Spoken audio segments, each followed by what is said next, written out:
So Alan Denyer, you have renovated the Coventry Telegraph building, the LTB showrooms, and the Priory Visitor Centre. I came along during your time at the LTB showrooms, and when it initially started, you only had the first floor above the Litton Tree pub, so you were granted that space, and initially you were only going to have the space for 3 months?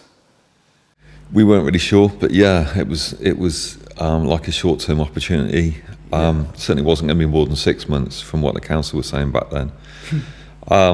But yeah, I wanted a space during City of Culture Year because I'd already, the Cov Telegraph experience had opened my eyes to the possibilities of,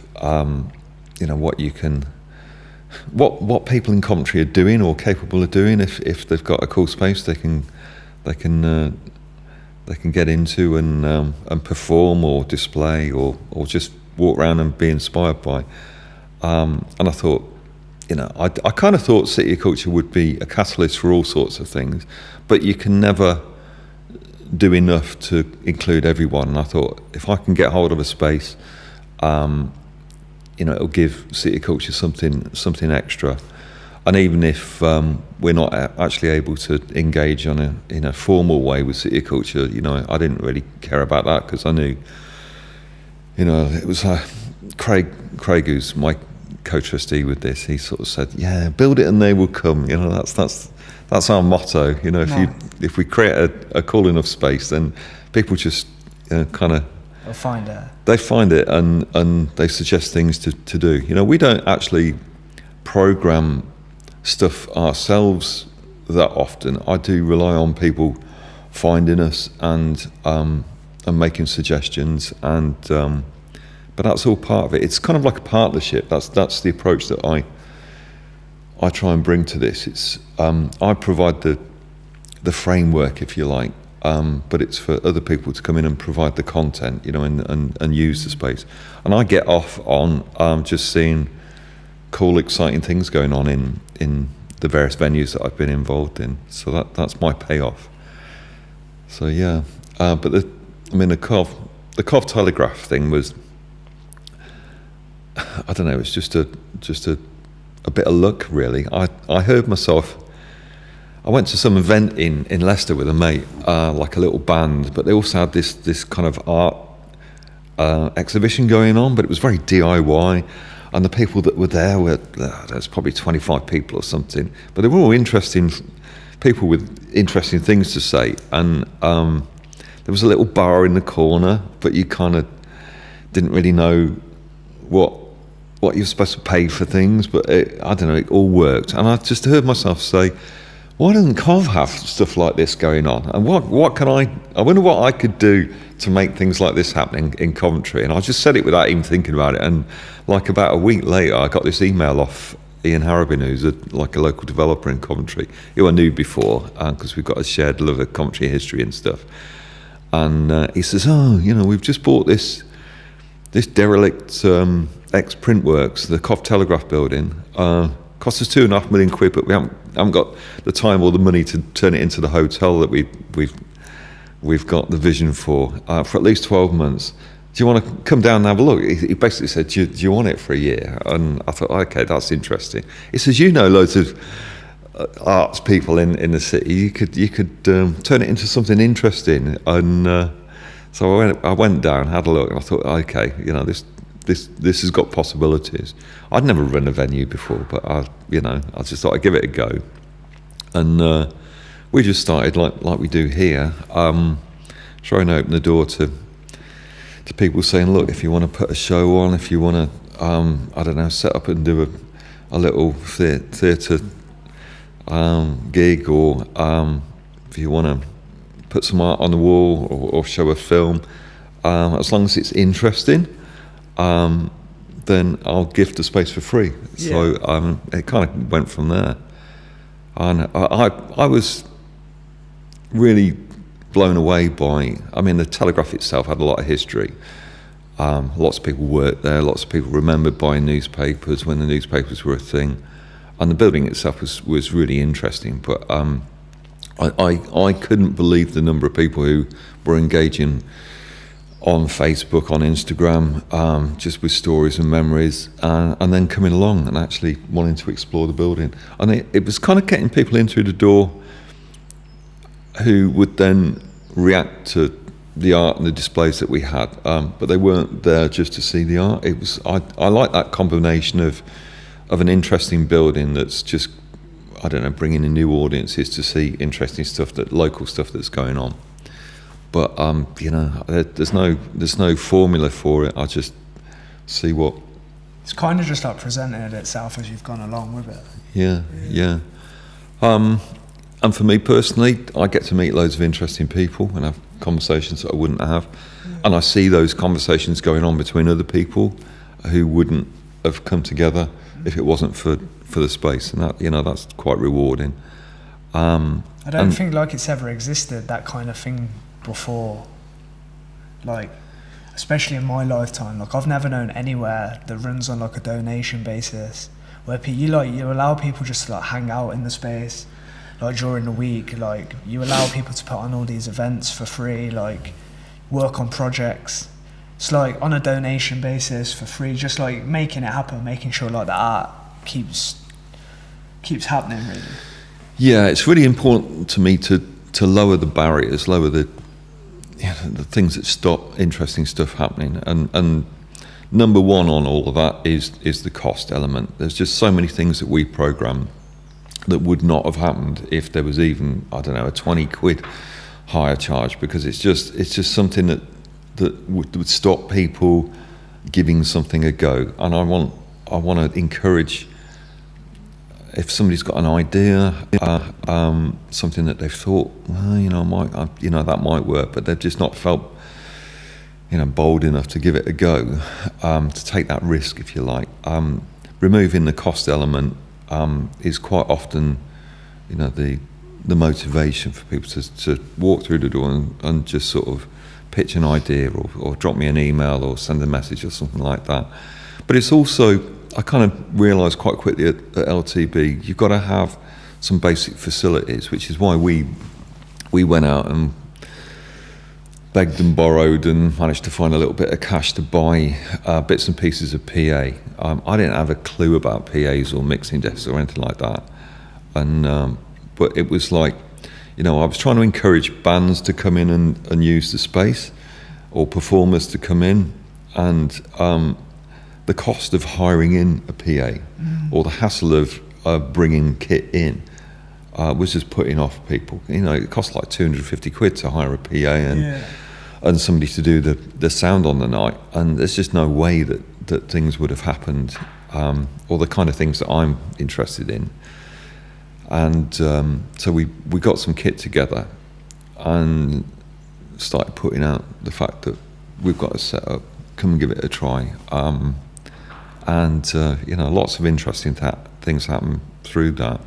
But I'm still learning, and that's the joy of this. I kind of just watch what people do and how they do it, and think, okay, how can we kind of tweak the setup that we've got? I don't know, things like building a stage. When I first started, I thought, who needs a stage? I don't want it to look like a rock venue. But you kind of realise after a while that the reason the stage is there is not just, to put people up at height, is so that the audience can actually see.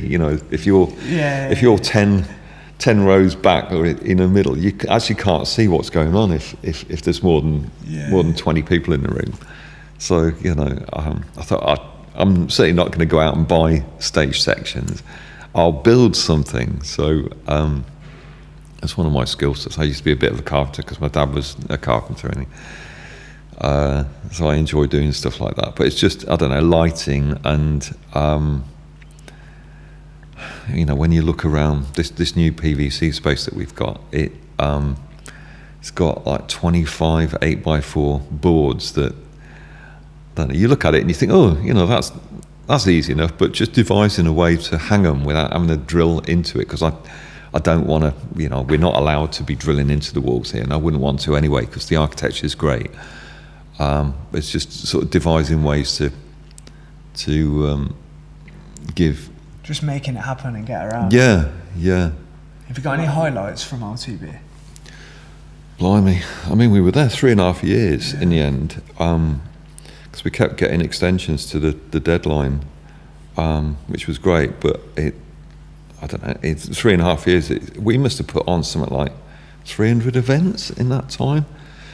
I'm hopeless for remembering stuff. You know, I can just remember the ones that were like 3 or 4 weeks ago or something, but I don't know, the closing night party was just phenomenal at LT. We had about 400 people in there, and there were like just so many interesting conversations going on and people wandering around the building, and we had like 3 stage areas that as soon as one thing had finished on one stage, another thing would start on another stage, and it was, the whole night was so exciting and just filled with sort of good vibes, you know, people really wanting to be there and enjoying the fact that there were other like-minded people in the building.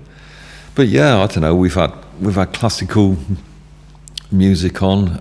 It was funny when the Litten Tree were downstairs and we were upstairs, and our event space was on the first floor. We kind of knew that Fridays and Saturdays downstairs the DJ would kick in at 8 o'clock. Like on the dot. They were never early, never late. Well. Yeah, well, absolutely. They got this massive PA, huge big speakers that kind of I think they were from originally the Litten Tree brand was a big. There were like 45 huge big. They called them chameleon pubs because they morphed from being Wetherspoon style eatery for families and stuff during the day into full-on nightclubs at night. That was their big thing. Wow. And part of the spec was to put in really high-end PA in there. So anyway, like 8 o'clock, there'd be this huge big bass that would start up from downstairs. And I said to this classical group who were performing, and we've got like 30 people who paid 15 quid to come in to see this thing. There was this guy playing cello, and I said to him, "You have got to finish by 8 o'clock because at 8 o'clock it gets seriously loud downstairs." And he was going, "Yeah, you know." And me and Craig are looking at our watch. It's getting nearer and nearer to 8, and it doesn't look like he was going to be finished. And it gets to 8 o'clock, and I just look at Craig, and we were going 1, 2, 3, and then suddenly the floor starts moving up and down. And you could actually see dust coming off the floor, and the guy on the cello is just like. I think he thought like the building was being like bombed or something. It's like, and I'm like, I did say 8 o'clock, you know. Anyway. Did he have to stop playing? No, they carried on. He carried on the show. Another 10 minutes, I think he did. You know, it was just fine. But you could see the audience were like, "Oh my God, what is this?" Yeah. That's funny. And when we first opened there, again we were upstairs, and we'd invited the Lord Mayor of Coventry, John McNicholas, to come along and be part of the opening ceremony. And I completely hadn't clocked that, like on Saturdays, because we opened at 12 kind of thing, but on Saturday mornings the Litten Tree was a place that all the away fans would congregate because it was the nearest pub to the train station. And I just hadn't even thought about how that might affect things. And like there's more and more Middlesbrough fans, because Middlesbrough were playing Cov at home, and like gathering downstairs, and it was getting rowdier and rowdier. And I'm looking at my watch thinking, oh my God, like what we're going to do when the Lord Mayor comes. And he went. It wasn't too bad with him coming in, but like after like an hour of the opening event that we had upstairs, we had to sort of chaperone him out. By this time, there was Middlesbrough fans jumping up and down on tables downstairs, shouting, balancing pints of beer on their head. It was like a riot downstairs. Kind of good humour. But I thought, oh fuck, this is just going to be difficult because the mayor's got all of his robes on and things. So anyway, me and Craig kind of ushers him out with his driver. Who sort of doubles as a security guard, and Middlesbrough fans spot the mayor going down. Yeah, it's Cov's mayor. Can we have a selfie with Cov's mayor? And like, really? And Craig's going, right. Just one selfie, lads. And there's all these Middlesbrough fans behind. They're trying to buy the Lord Mayor a drink, and it could have got really messy, but we just managed to get him out before it all kind of just went nuts. But I don't know. That's kind of that. I did like that the juxtaposition of like a bit of a crazy pub downstairs and a nice sort of community art space that's we were trying to do all sorts of things. I don't know. It just introduced different people to different environments and kept it real, if you like. So yeah.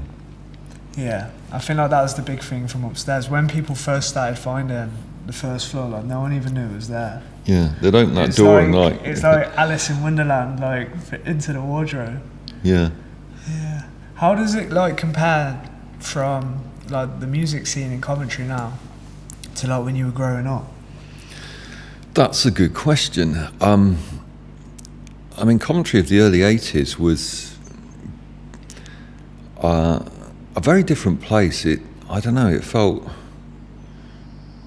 that there were a lot of people in bands and all the pubs that there were in the town centre and around the edge of the city were always putting on bands. So, I wouldn't say there was a lot of art stuff going on, but the Herbert's always been quite vibrant, and the Belgrade was quite a cool place to hang out with creative people. But I think the standout for me was the band scene, the local band scene that there was in Coventry, and it did feel quite exciting. I mean, I'm not quite old enough to remember the specials and how Two Tone kind of changed things. For me, it was like, I don't know, early 80s was a new wave thing, but there were loads of bands, and it felt, I don't know, there was still, the car industry in Coventry was still quite a big employer, and people had money in their pockets in the early 80s. And even though Coventry was a fairly rough and ready working class city, it still felt like there was a positive vibe.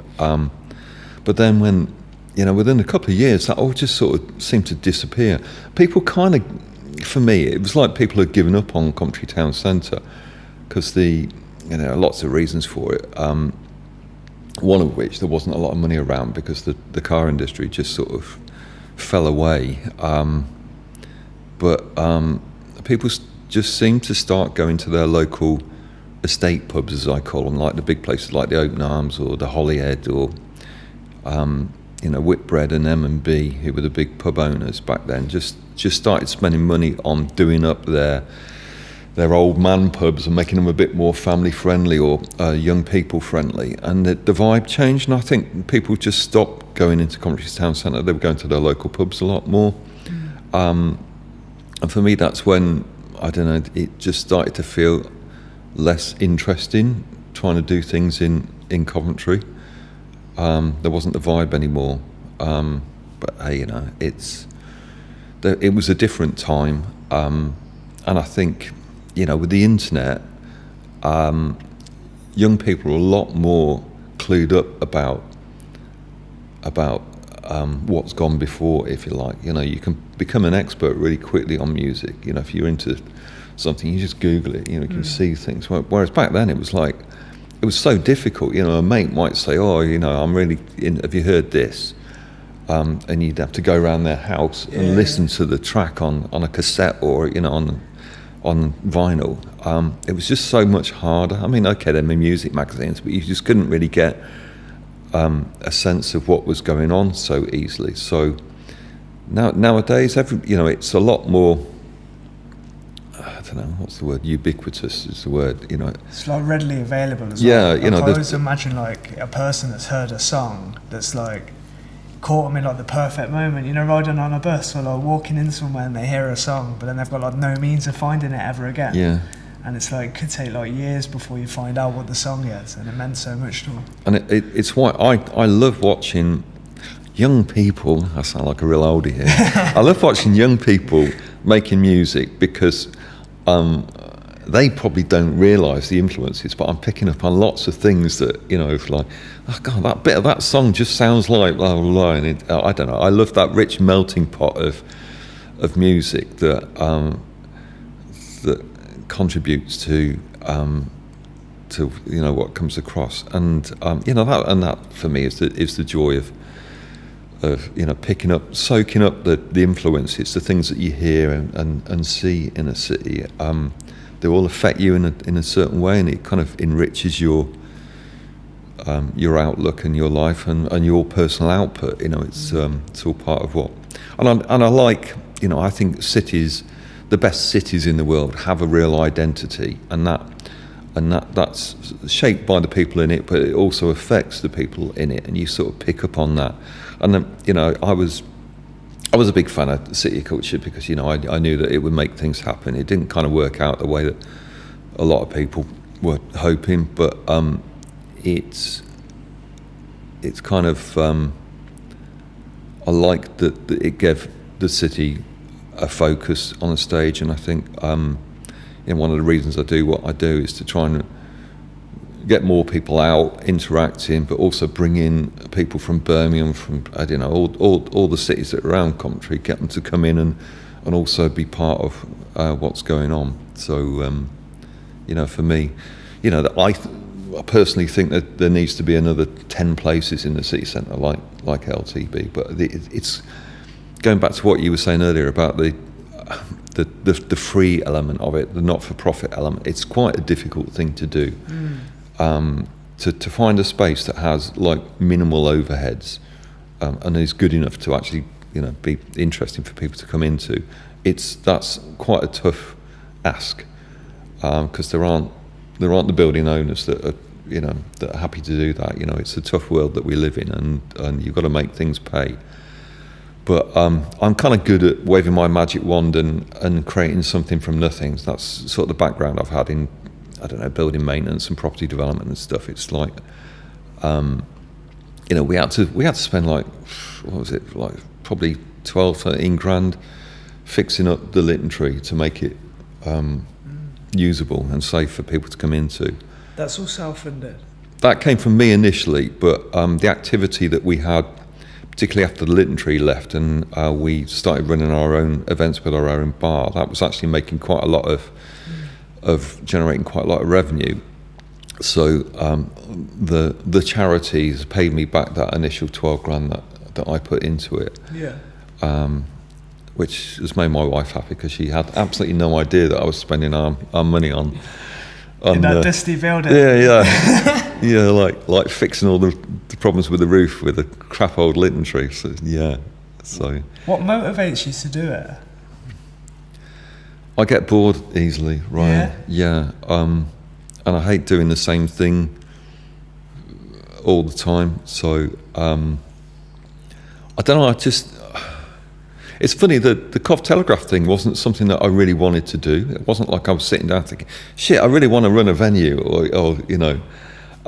it just happened by chance. And even when we got the keys to the building, it's like I had no interest whatsoever in running it. I just saw myself as the guy that was going to fix up, do a few maintenance things, do a little bit of a restoration on it, and it would be somebody else's challenge to run it as a venue.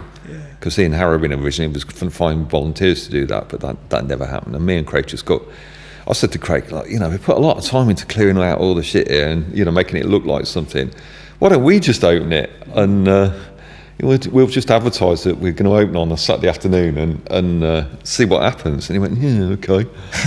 And we opened the doors and I was like, all these people coming in. It's like, what? And I thought it was going to be really boring, like standing there at the front, like chatting to people. I thought, I don't know. I suppose the big revelation for me, I thought, all my mates were interesting, but I thought everyone else was really boring. But as soon as I started to talk to just these people that I didn't know, I thought, actually, everyone's got an interesting story, And the building and what we were doing with it was like the catalyst. It was like a mandate for people to, you've got like a shared thing that you can talk about, and it sparked conversations. And I suddenly thought, this is great. I've had like 50 brilliant conversations with people that I don't know today, and it's all happened because of this building and what we're doing here, and people asking us about, what you're doing next, and I don't know. And it was like an epiphany for me, and I sort of thought, fuck, what have I been doing with my life? Wow. This is.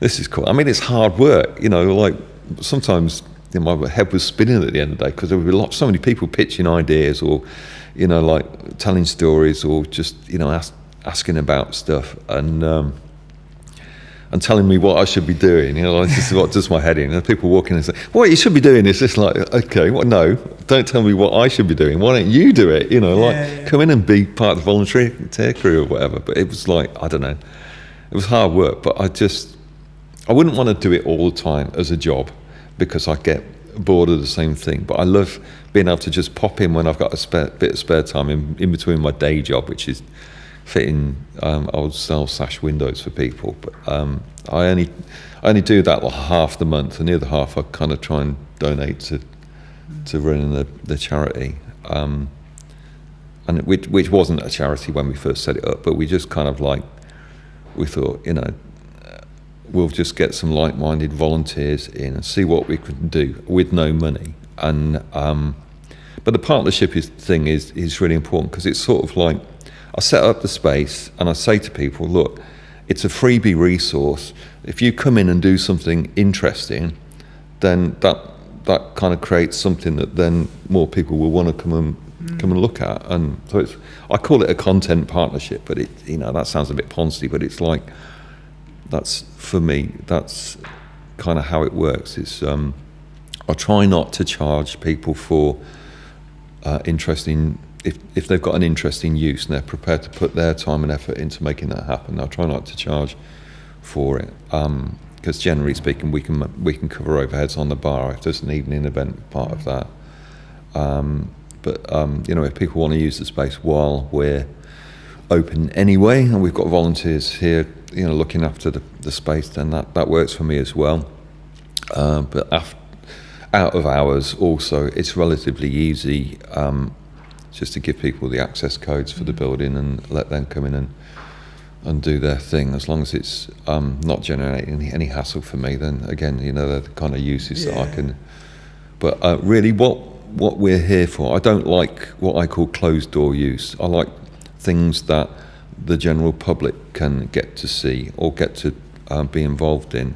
But there's lots of different ways that can happen. You know, if somebody comes in and they do a rehearsal, but then it gets published online, so that people can see, you know, what's going on. Or I don't know, if they're you know, like you guys using the space, and occasionally you'd put a gig on or something, and you know, that's the public facing element of that activity, because, you know, this is not just here for my benefit. This is here, I'm trying to make Coventry a more interesting place by what we do. So that's.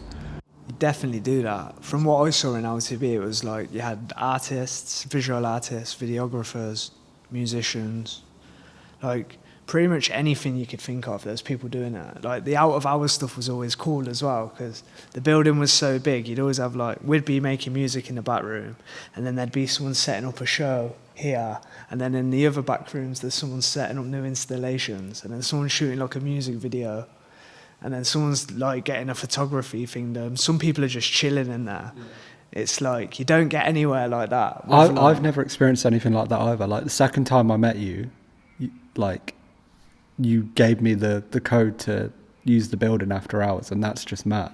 Like one of the coolest, like biggest art spaces in Cov, and you're just like, you've just got all this like faith and belief in people that they're gonna make good art from that opportunity that you're giving them. So all the stuff that you robbed and you sold on eBay. Yeah, exactly. Yeah. You made a good drink out of that. Man. Yeah, I just went with the flow on it.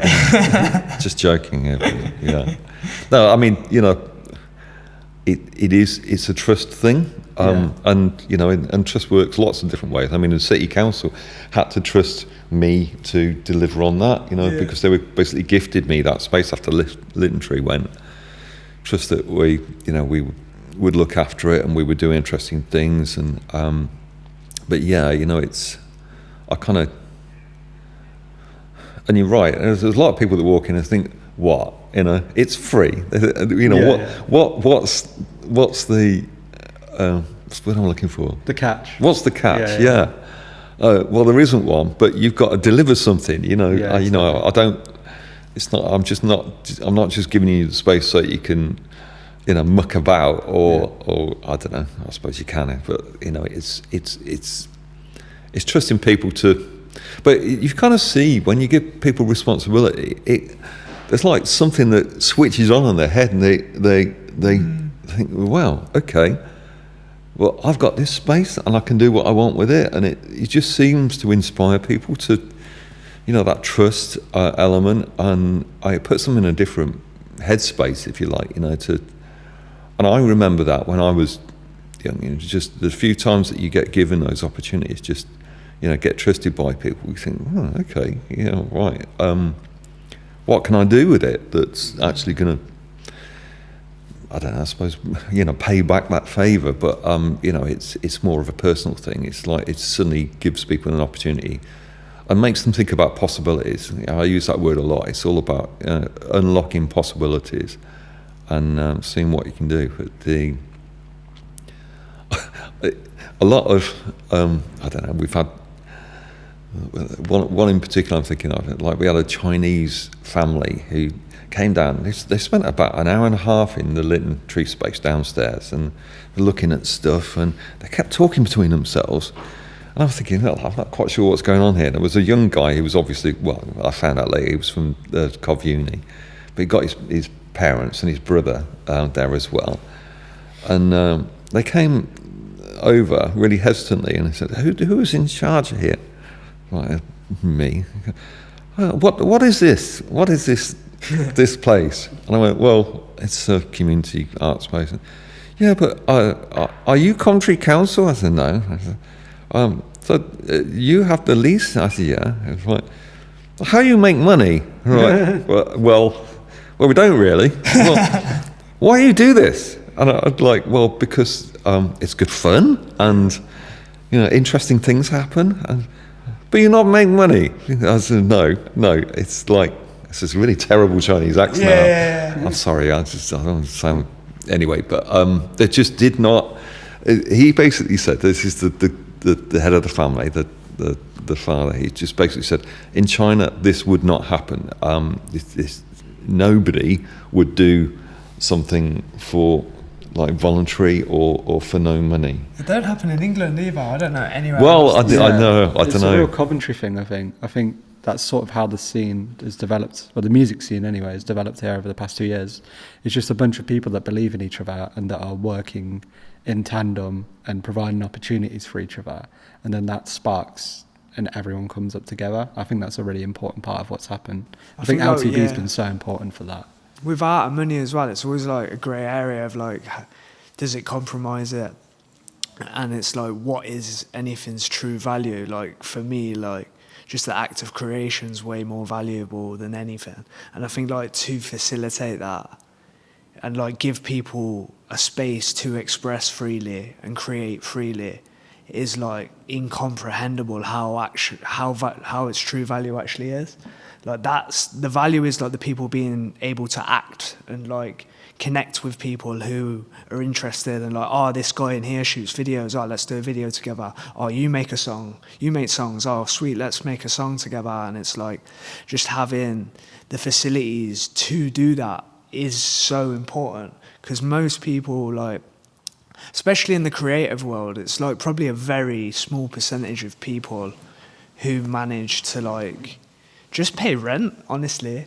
Like if they're like really dedicated to it, it's definitely like a very much like a week to week thing. Like, and I think when people have got the facilities to do that, it really inspires just like authentic art. And I think it makes people feel a part of something instead of being just like some guy who just paints in his bedroom every day of the week on his own. It's like I'm actually around like-minded people. There's a wall for me to hang it on. I can like bounce off people. I can get inspired by people. It ends up being like a melting pot of creation. And like people who are just like into complete opposite things can end up inspiring each other just because of how into their own thing they are.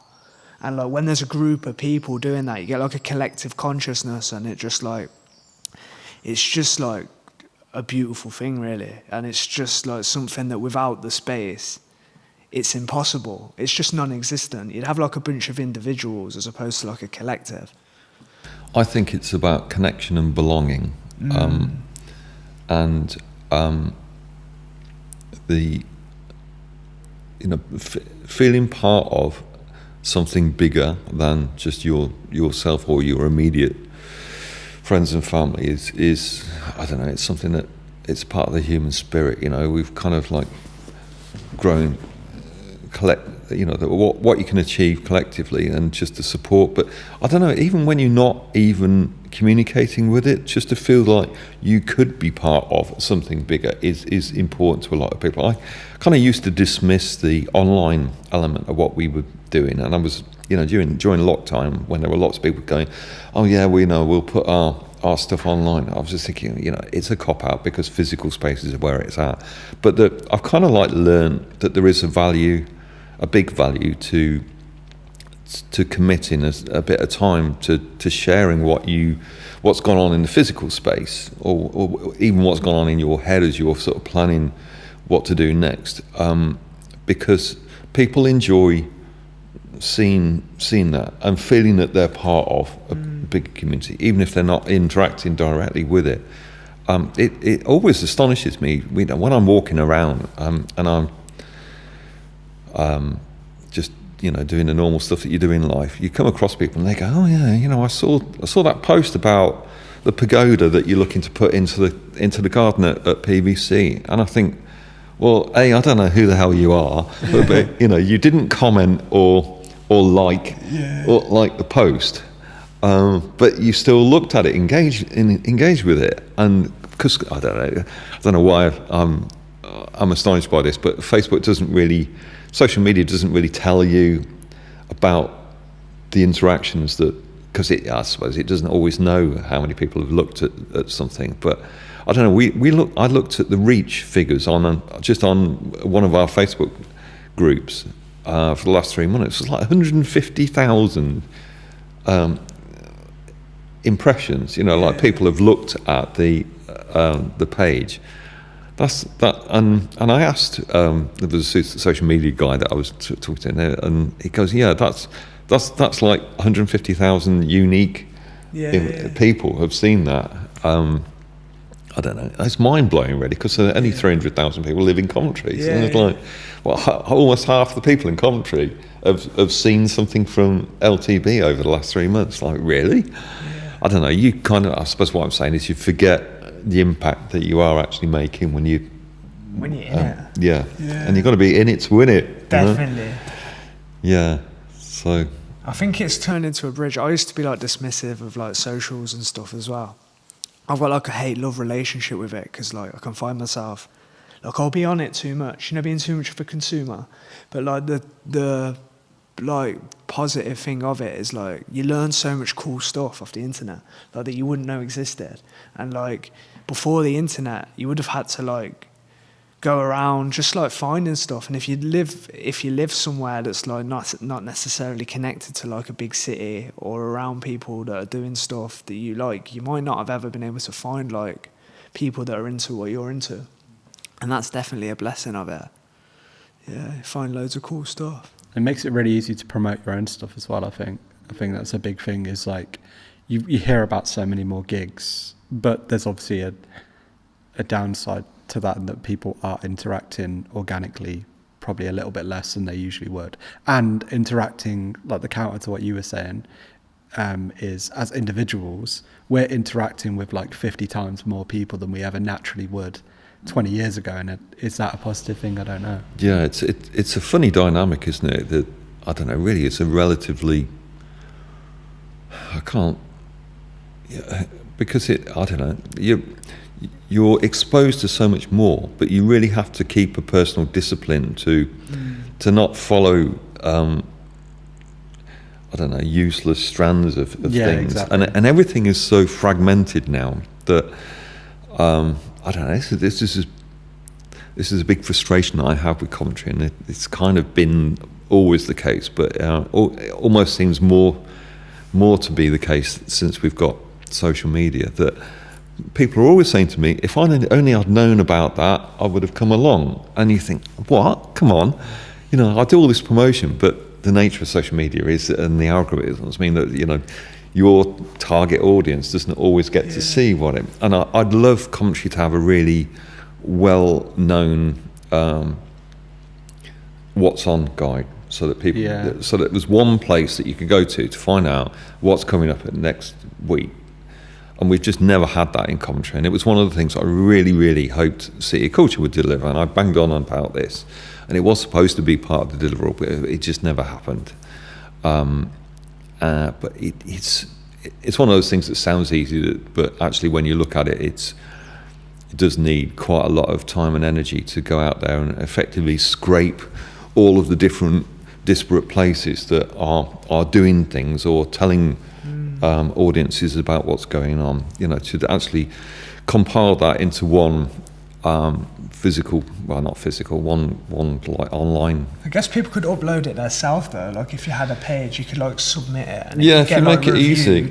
If it was like. Yeah, there's lots of people that have tried to do this, different initiatives. But City of Culture had something like that kind of worked. But I don't know. It's just it was too clunky, and you've got to make these things so easy to change and upload photos and keep it fresh, because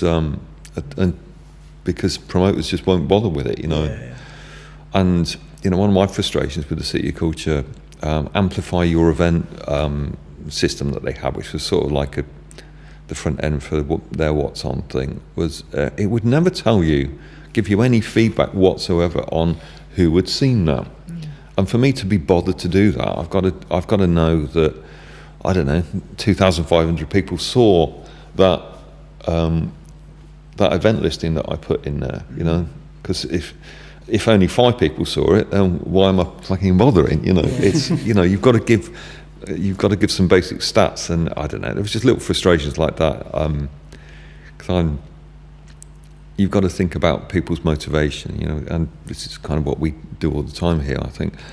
Because I get that, get somebody to physically come to a space, you've got to try really hard. You've got to tell them why it's worth bothering. And I try and be interesting all the time and communicate things that people are going to be interested by. But it's a full-time job, and I said earlier, I don't want this to be a full-time job. I'd love to have people say, "Oh, well,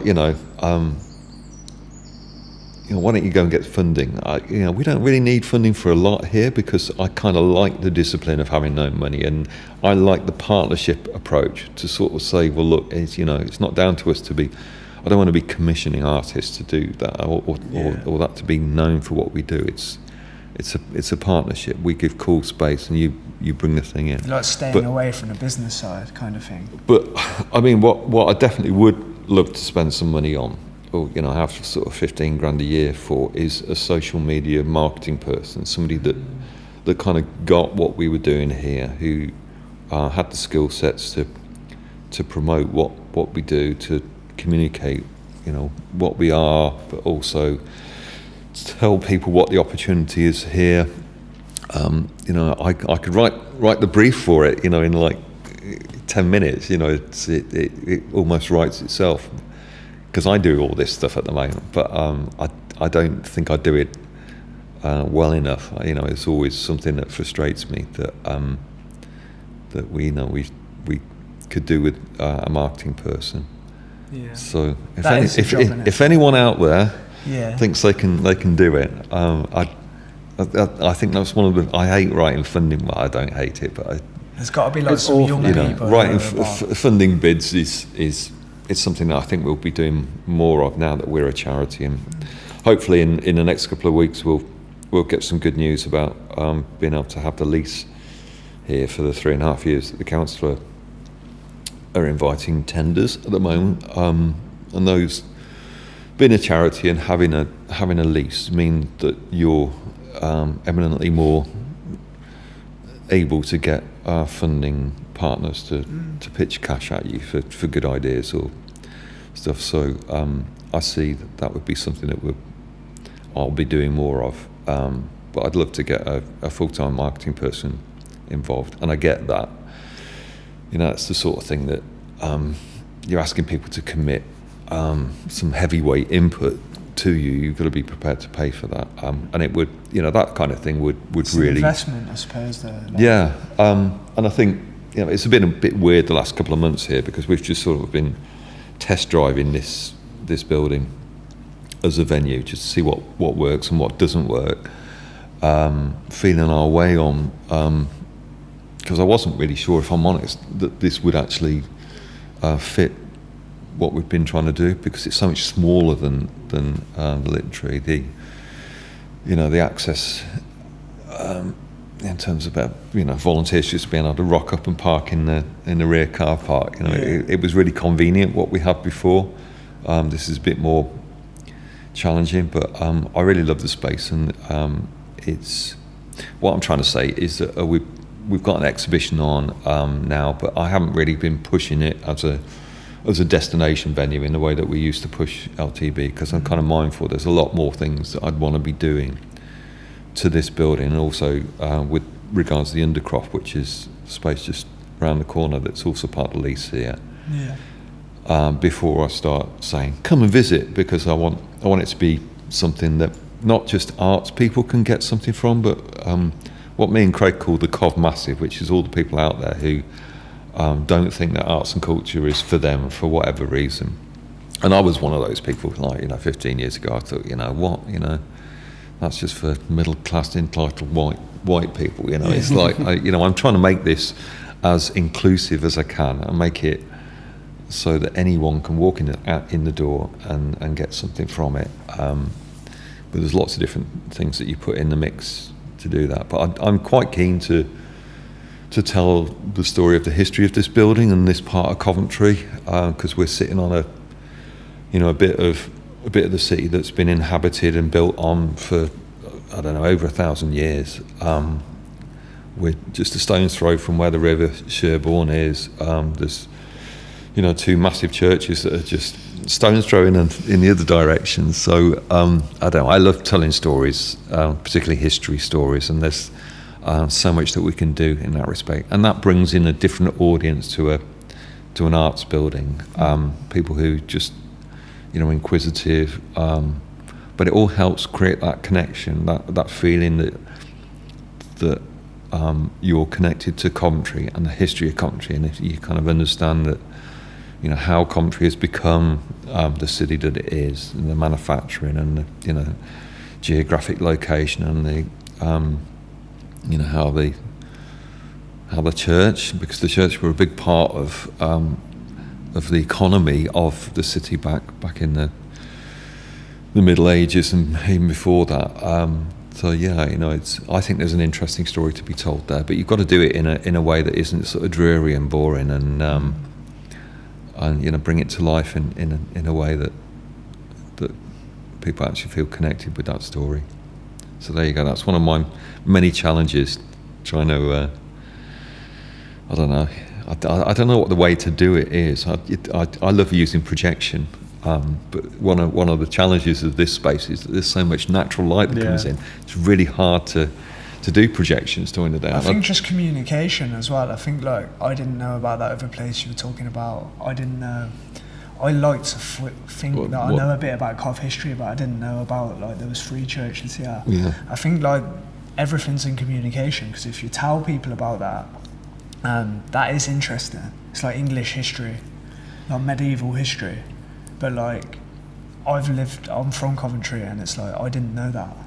Yeah. I know about the cathedral, I know about World War II, about Lady Godiva. That's it's very much school trip kind of education, but if you really delve into the actual history of it, it's fascinating. Even this building, the whole area, and I think if you can communicate that alongside the new message and what the present day is, they'll feed off each other. Do you know that thing with the glass boxes you were talking about there, that big area, because they always knew that's where the original Priory Cathedral was, and the nave of it, but before they could actually start doing any archaeology excavation down there, they had to clear it was a graveyard originally. Really? It was set up as an overflow graveyard back in 1820 for Holy Trinity Church. It was 20 foot of soil, Was it? with 1,782 graves that they had to exhume. You know, Here? yeah. Oh man. So that was like a massive task. I don't know. When was that? Back in 2000. Really? Yeah, 2001. What? So that took, I would guess, at least 6 months. They had a big archaeology team working on it. What did they do with the bones? I think they were in Glasgow University, actually. There was a team who pitched in for them because they have historical... this is a really interesting story in itself, because the bones were so well preserved, because a lot of the coffins were lead-lined coffins, and they preserved the bones. And they also had information things with like an inscription, and it would say who the person was, when they were born, when they died, but also what they died of. Really? Anything. Wow. And well, I'm not sure about that actually, but part of the research is being able to, because the bones are good quality, you can do tests on them to find out what the nutritional condition of the person was. You know, what their diet was, what kind of impurities that things like the water that they were drinking, whether it was fresh water, and so you can tell a lot from the person's lifestyle, and apparently that's quite a unique thing to have bones in those conditions, and to know exactly what sex they were, and the male and female, and how old they were, and all that kind of thing. But this is a bit gruesome, but it's the kind of little anecdote that brings people through the door. One of the coffins that they took the lid off had scratch marks on the inside, on the lead lining. Obviously, somebody had been buried alive, and that, it's just, can you think of that and how awful that must have been? And like, that's quite common. Quite common, I don't know. Not common, but I've read stories about guys that have sat up in the coffin at their funeral and stuff. Like an open casket. What you used to do in here? Like the Undertaker. Well, because technology in hospitals was so non-existent back then. Yeah. People would go into a coma, with hardly any heartbeat, and it just wouldn't be detected, and then they'd bury them. I think some posh people even have bells installed in the coffin. Just in case. So if they woke up in a pitch black space with no air, they could ring the bell and Anyway, so that's a sad anecdote about that space there. But it's Would Coventry have at that point, would it have all been like a village, or was it like a town? Obviously, when or would it just been a settlement? I mean, when that graveyard was there, it was in the 1820s. I think Coventry had about 50,000 people living in it, so it was a lot smaller than what it is now. But back in the Middle Ages, sort of, 1400s, Coventry was, I think, about the 6th biggest city in England. It was really, like a very prosperous town. There'd have been maybe 20,000 people living in Coventry in the 1450s, something like that. And that was the heyday of the Priory Cathedral, and they owned loads of land. They owned pretty much half of the city centre. There was the Prior's half was from here going north, and then the Earl's half went the other way. That was not very good on this part of the history, but the monks made money from sheep farming, textiles. It's quite agricultural. Very, and also from the rent on premises that were built on the land that they had. There was a priory mill, like a water mill, where CWR is, which is about 60 feet in that direction. That's where the original priory mill was. So that was excavated when they built all of this, redeveloped this back in the late 90s. There's a little plaque on the floor that shows you exactly where the mill wheel was. But that's what generated the power for making textiles and stuff. But I'm sure they brewed ales here as well. There was a brew house just down by the Undercroft. Would have been the centre of industry, this building. People forget that ecclesiastical buildings were money-making institutes. Really? Yeah. So it was, they were very, very rich. They passed some of that wealth on, but it was, and that's one of the reasons that King Henry VIII decided that he'd had enough of Coventry Priory Cathedral of St Mary's, and decided to. Why? Because of the people who were running it. Yeah, because they were earning too much money. Well, they were very wealthy, and there were lots of gold and silver artifacts in the church. Godiva herself, I think, describes. This would be back in 1080s or something. There being like, was it Godiva? I'm rubbish with this. I need to get better with the history storytelling. But somebody who visited the cathedral in the 1200s, so it wouldn't have been Godiva, remembers it, all the walls being full of treasure. That it was a treasure house. There were lots and lots of gold and silver artifacts, and of course all that was seized and sold by the crown. So that was part of the motivation. And the building was sold to a local John Hales, who Hale Street was named after. He bought a lot of the buildings that were ex-church buildings back in 1540s when this was all being dismantled. So things changed quite quickly.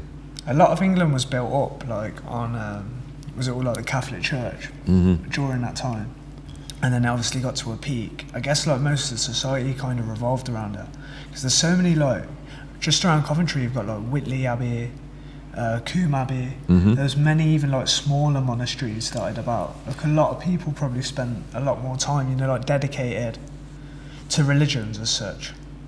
And then obviously when Henry VIII changed that, it must have sort of gone the other way. I guess it went more towards I guess it led on to the Industrial Revolution and stuff like that, and more into earning money, I suppose, as an individual, instead of connecting to a higher power or a god through religion. It actually must have changed the society completely. Well, Coventry's sort of industrial history came from the textile weaving, cloth making. Have you heard the expression "true as Coventry blue"? That's that relates to the colour blue that was the speciality. It was a woad dye, but Coventry was renowned for the quality of its fabrics and the dyeing process of the fabrics, and that textile expertise then morphed into watchmaking expertise, because the skilled craftsman suddenly caught that there was this new way of making money. New tech came on. A new tech came on, but it was still essentially a cottage industry. So you could set up in your bedroom and make these things. It was like an artisan industry, and the country became quite wealthy for a period because of that. And there were skilled workers coming up from London, Clerkenwell, but also from over in France.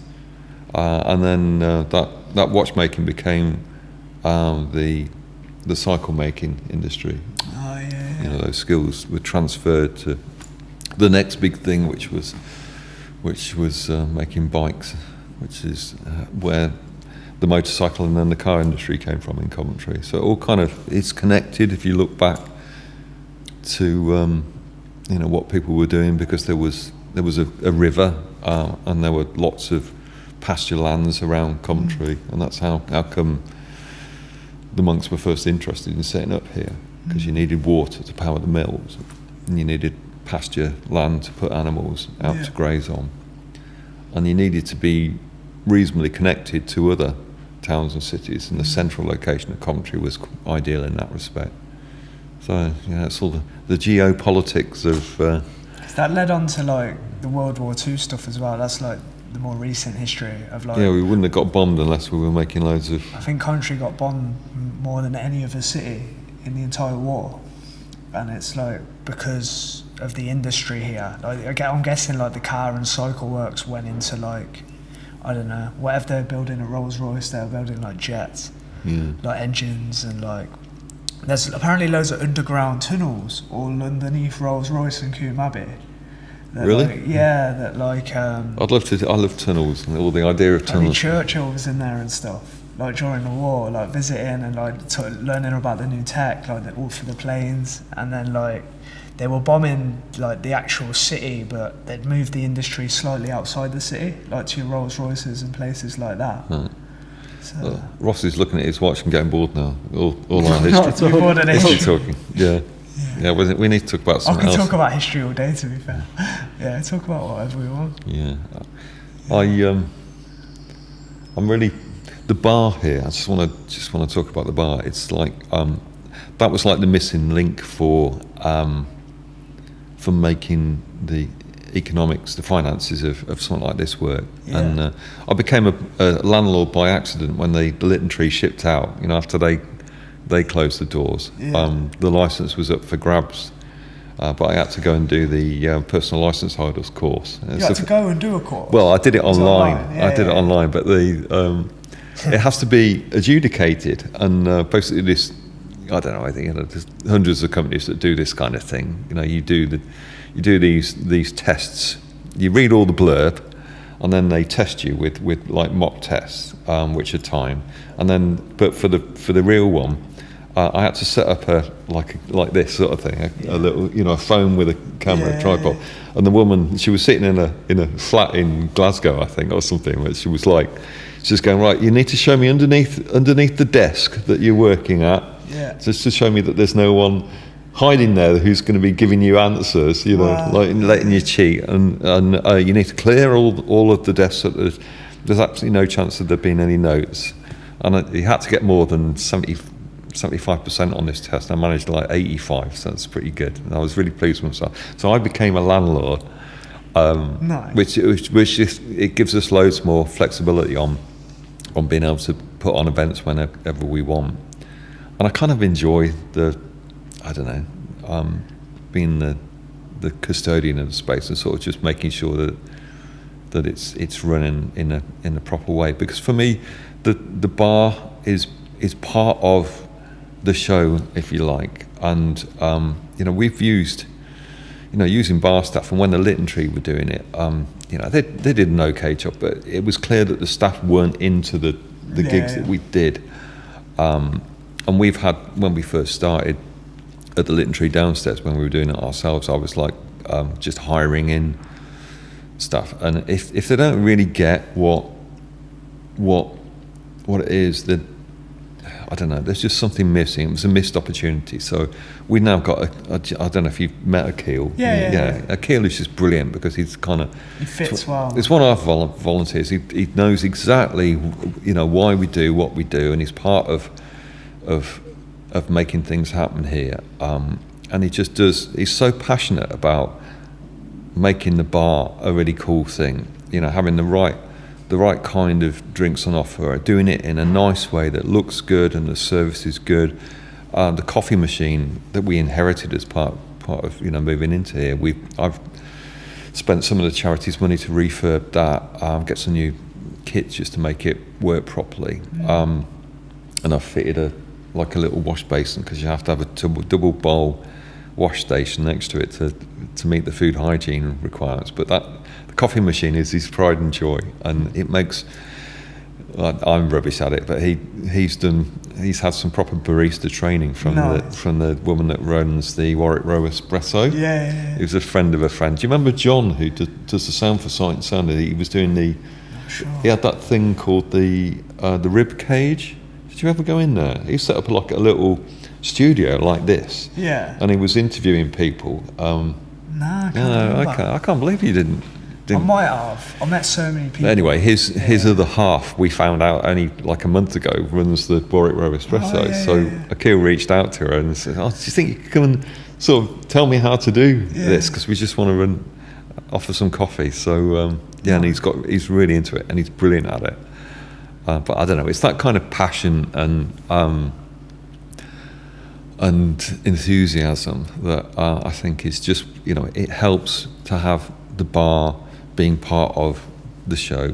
And I love putting on evening events because I don't know, there's something about when the lights go down, it must appeal to the cavemen and cave women that we kind of like or grew from, that sort of primeval thing when you come together in a dark space with other people, and it's like a storytelling thing. You're sharing what you've done during the day. You're listening to other people's stories, and the older people are sharing the wisdom of their life and experiences with the younger people. It's but I like when the lights go down and you can kind of just create that kind of that cave atmosphere. I don't know. I like cool. That, and this space particularly, even more so than LTB, it's just phenomenal when the lights go down, because we've got this gorgeous outdoor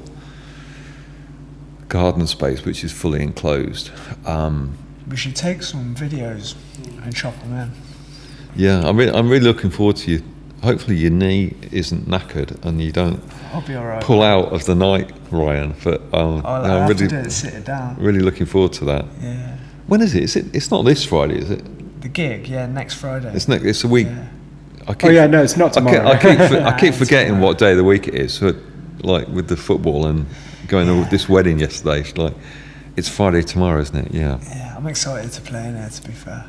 I've got to be in Earlston for 12. What time is it? It's 11:30 now. All right, we can wrap it up. Have you got any other questions you just want to... I guess, what do you see in the next, 5 to 10 years? Of, Coventry, of your space, as, a music scene as a whole? Yeah, that's a good question. I mean, from my point of view, I kind of get that I'm not going to be around forever. I was always keen to try and establish something that would be a genuine legacy.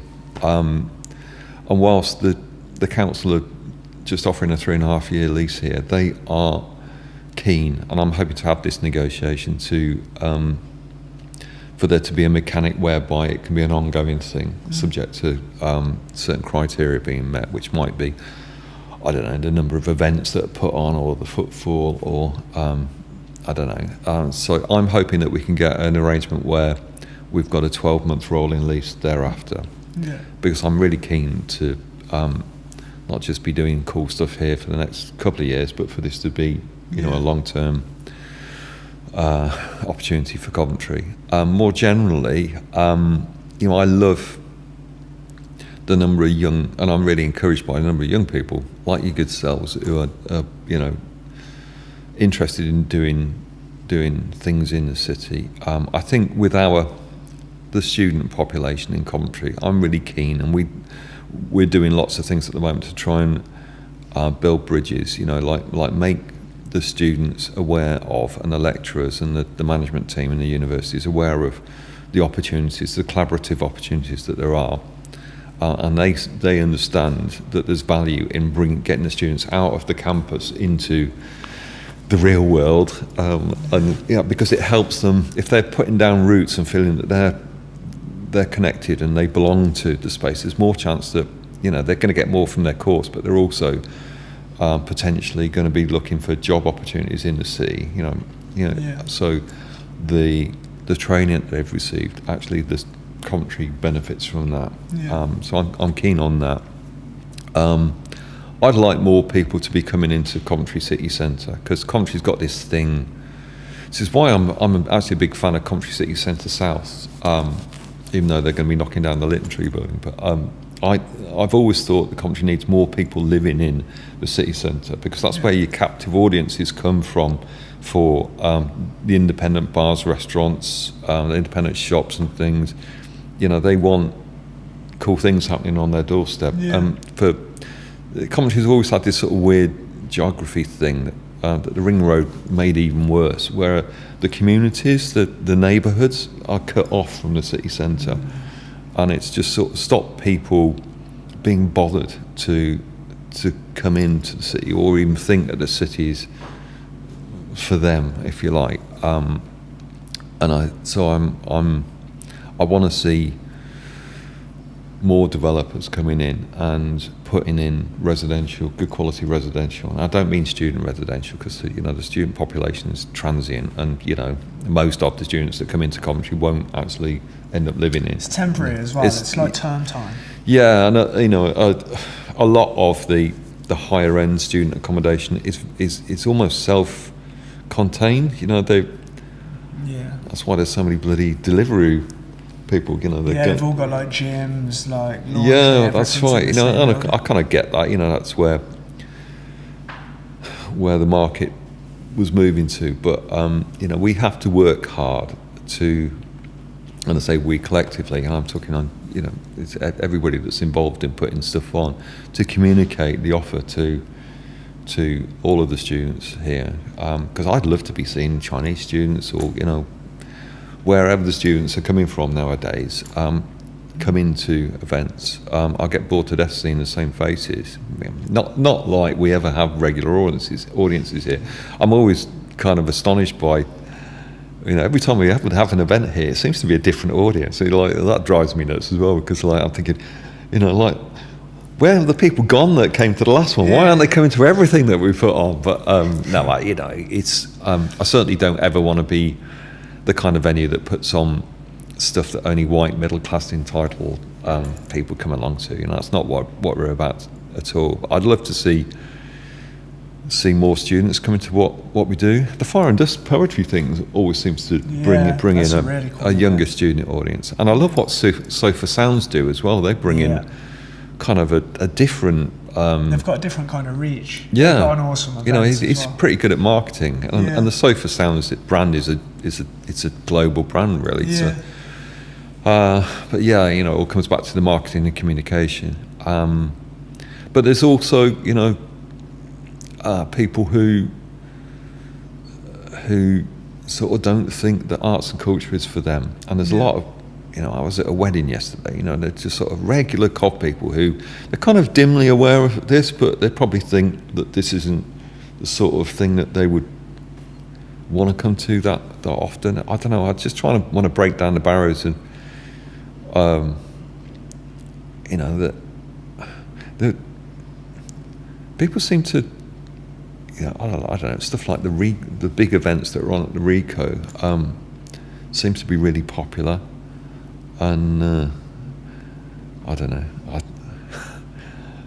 don't begrudge tribute bands making a name for themselves, but it makes me weep when I see stuff like that on at the Empire, because I don't know. For me, anyway, I can only speak personally. I think that it's just great watching new original stuff. I think it's the point. I'm not really into that either. I think there's no innovation in it, and I think it takes it out of the hands of just the artists, really, and it takes away from the possibility of getting more eyes and more ears on what they're doing. But at the same time, I think there's loads of factors, and it's sort of down to the artists or musicians of the time to kind of create that through their actions and through their output. And I think I don't know how stuff works with footfall and stuff, but I'm guessing it only takes a spark, and then one day it goes from being 10 people at a gig to people can't get in. Well, I don't know, it's funny, what you were saying earlier when we were chatting when you first walked in, that a place like this, and I appreciate a lot of people would be listening to this audio only, so I can't see what we're actually talking about, but I don't know, when I look round, I kind of think, well, if this was Barcelona, Yeah. this kind of place Yeah. would be right on the front of their tourist brochures, because it Definitely. photographs so well. It's so unique. It's really cool. You know, that's, and I think there are lots of towns and cities in the UK. You know, you think of the Brightons, but even places like Sheffield or Leeds or Leicester. You know, they've got a more of a, what's the word? I don't like the word, you know, underground, but or alternative. But it's like just a kind of like a DIY.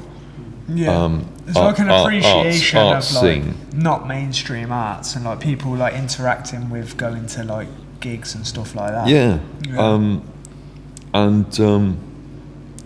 I'd like to see, you know, hundreds more people coming into spaces like this. Well, I wouldn't want LTB to be the only place in Cov that happens. You know, I really think a city the size of Coventry needs 3 or 4 venues like this. But really, you know, it comes down to economics, and I get that. You've got to pay the bills somehow. I'm dead against, you know, I try and encourage the people that use the space to not have super high ticket prices. It's got to be, you know, if I'm gifting the space, it's a quid pro quo that you're not trying to make money from, you know, to personally enrich yourselves from it, you know. But I do get that if bands are coming a long way, you know, touring, the smaller touring bands that we do have here occasionally, you know, it's got to be worth their while.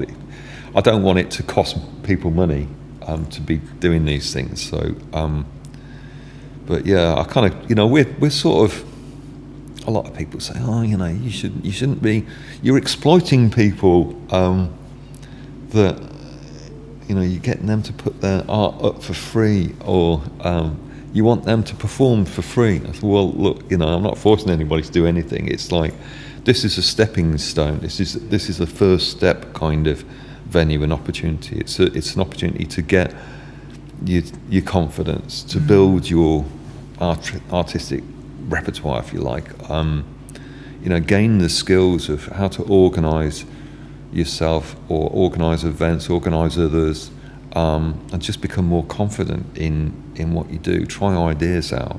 That's what we're about here. I'm not trying to be, you know, like a venue that that pays people lots of money to come in. That's not what we're about. It's a partnership. I said that before. You know, that's kind of, for me, it's the easiest way to make things happen without having to have a big number of employees, or, you know, a high turnover business. I like to keep things fairly simple and straightforward.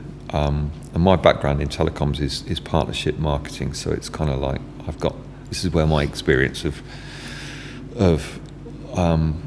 you know, we put the venue and the facilities into the mix, and then other people put their artistic endeavour into the mix. You know, it's but nobody's paying each other. It just keeps it. You don't have to have contracts, and you know, I'll just keep it easy. And it works. You know, we've been incredibly prolific here. When I sat down and looked at the number of events that we've put on in, you know, the last 18 months, because I was having you know, when we were interested in that Illingworth thing, they wanted a lot of background information. I was just astonished at the number of things, and they're not the same kind of things. There's a huge variety of different things.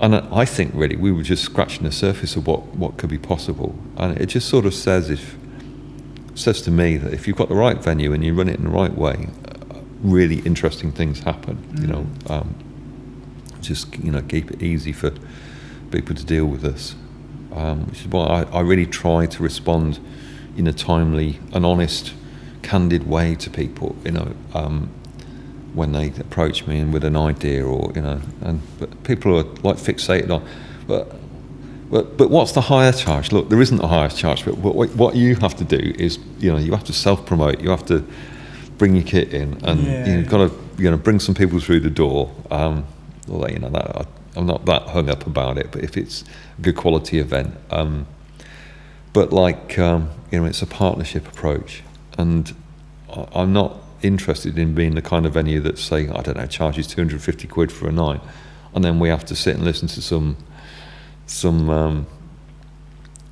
Elvis tribute. well, Guns N' Roses tribute or something, you know, that brings 400 people through the door and we make a load of money on the bar. I am not interested in that. If I don't want to be there, then it's not going to happen. You know, it's like, you know, you've got to kind of understand that.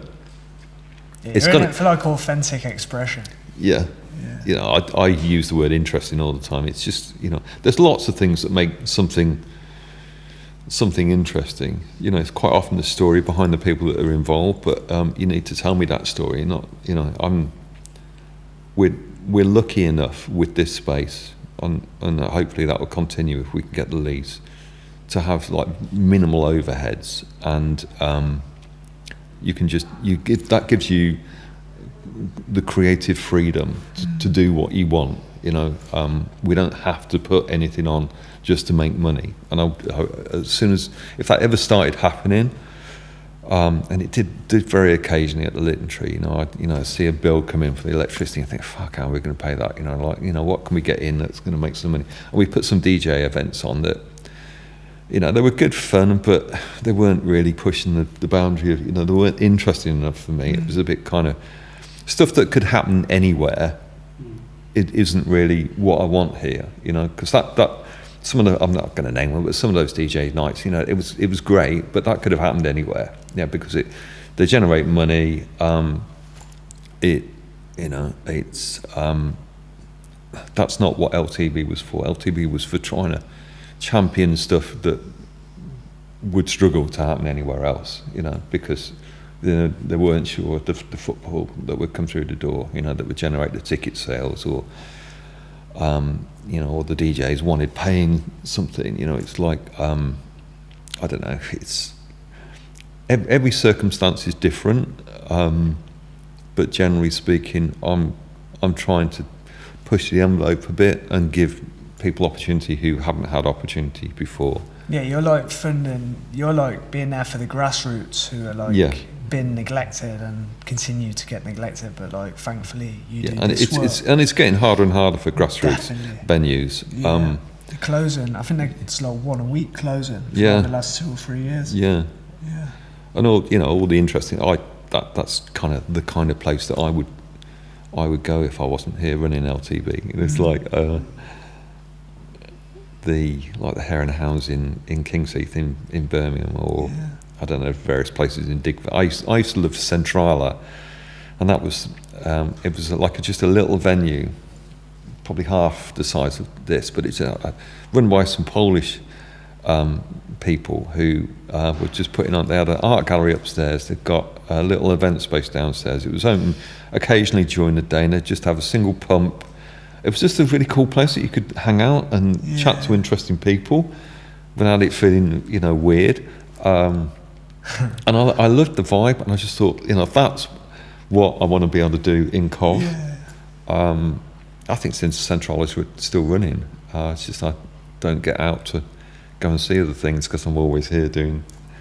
No, I don't know. I think it's just because I'm getting old. Nah, you're busy in here, mate. Yeah, right. Keeping you young. Yeah. Nice. Do you know, how old am I? I think I'm 61 this year. So it's like, it feels ancient, that does to me. Bus pass coming soon. Eh? You get a bus pass soon. Yeah. Well, no, I think it's 60. If you live in London, you get free transport, but in anywhere else in the country, it's like you've got to be 65 to go. Is it 65? Yeah. Don't know if I'll make it that long. No, I definitely won't. No, if I'm going out with Craig drinking. No, mate. The deadly duo. Yeah. It used to be terrible. Going up the football, it's like you know, 11-point sessions. I'd be on the floor at the end of the day. It's a long stretch. Yeah. So thank God Coventry are not in playoffs anymore. We're out. God. Definitely. Yeah. Well, I've got to shoot now. But thank you, Alan. Thank you so much for your time. Thank you for stories. everything you've done for me personally. I'm a beneficiary of everything you just described, and I think like what it's done for us is like untold and foretold at the minute, but it's been like massively valuable for my life. So I want to thank you for that, and thank you for doing this interview. And yeah, it'd be good to get some footage and of here, out of the space, so people can see what you've been talking about, and we'll kind of chop it in, which would be cool. Yeah. Okay. Yeah. Do it. Yeah. Thank you, everyone that listened as well.